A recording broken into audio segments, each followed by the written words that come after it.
அதாவது அந்த ரஜினிகாந்திடம் கேட்கப்பட்ட கேள்வி, இது திராவிட பூமி அல்லது பெரியார் பூமி, இங்க வந்து அது மட்டும் இல்ல, காவி சாயம் வேண்டாம்னு சொல்லியிருக்கிறாரு, எனக்கு பூசாதின்னு சொல்லியிருக்கிறாரு. அது வந்து போன வாரம், இது இந்த வாரம் பாருங்க. ஒரு கட்டத்தில் ரஜினிகாந்த் சொல்லக்கூடிய விஷயம் ஏன் நான் சொல்றேன்னா, அந்த காவி சாயத்துக்கு நான் பதில் சொல்றேன்னா அது இன்னும், ஏன்னா நான் அதுல நிறைய டிவில விளக்கம் கொடுத்துட்டேன். அதுக்கு அது போனா ரொம்ப லெங்தா போகும். இப்ப இதுக்கு மட்டும் சொல்றேன். நீங்க முதல்ல இது பெரியார் பூமி திராவிட பூமி அப்படின்னு சொல்றது ரொம்ப தப்பு. ஈவேராவுடைய கொள்கைகளை ஏத்துக்கிட்டு ஈவேராவுடைய கொள்கைகளை வந்து இங்க வந்து பிரகடனப்படுத்தி யாரும் இங்க ஆட்சியை பிடிக்கல. ஈவேராவை பிடிக்காம தான் அண்ணாதுரை வெளில வர்றாரு. பிள்ளையாரையும் உடைக்க மாட்டேன், தேங்காவையும் உடைக்க மாட்டேன்னு சொல்லி கட்சி ஆரம்பிக்கிறார். எம்ஜிஆர் அவருக்கு வலதுகரமாக இருக்கிறார். எம்ஜிஆர் ஆன்மீகத்தில் மிகுந்த நாட்டம் உள்ளவர். இல்ல, நீங்க பெரியார் ஒரு விதமா பாத்துட்டு இது அரசியல், இது இல்ல வர ஒப்பிட்டு முதல்ல அந்த ஒப்பிட்டு பேசுறதே தவறுதான் சார். கருத்தியலாலதான் எதிர்ப்பு. பெரியாருடைய கருத்து கோட்பாடு கொள்கை வேற. கருத்தியல அந்த கொள்கையில கொண்டு வந்து ஒரு சேர்ந்தா அதிமுக ஒரு திமுக இல்ல. அததான் உங்களுக்கு நான் தெளிவுபடுத்த விரும்புறேன். திராவிட முன்னேற்ற கழகம் தொடங்கப்பட்டதே ஈவேராவின் கொள்கையில அல்ல.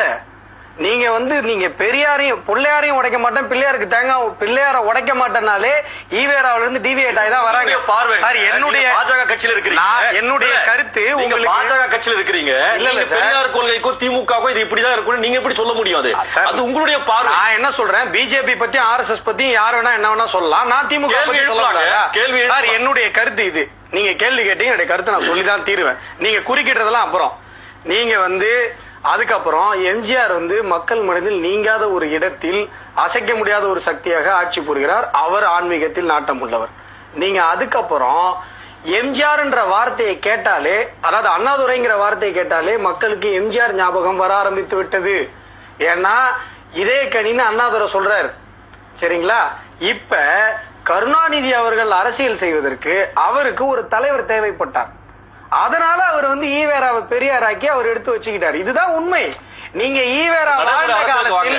ஈவேரா வாழ்ந்த காலத்தில் நீங்க இப்ப எக்ஸாகரேட் பண்ணி பில்டப் பண்ற அளவுக்கு அவருக்கு மரியாதை கிடையாது. உங்களுடைய கருத்து என்னுடைய கருத்து தான் நான் சொல்றேன். பாஜக தேர்தல் சந்திச்சீங்க, இது எங்களுடைய கருத்து. பாஜக என்ன செல்வாக்கு இருக்கு? பதில் சொல்றேன். நான் சொல்றத உங்களால ஏத்துக்க முடியாம இருக்கலாம், ஆனா இதனுடைய கருத்து, இது உண்மை.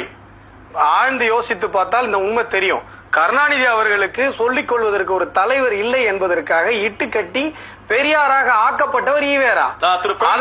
ரஜினிகாந்துடைய ஆன்மீக அரசியல் திராவிட கொள்கைகளுக்கு எதிரான அரசியலா?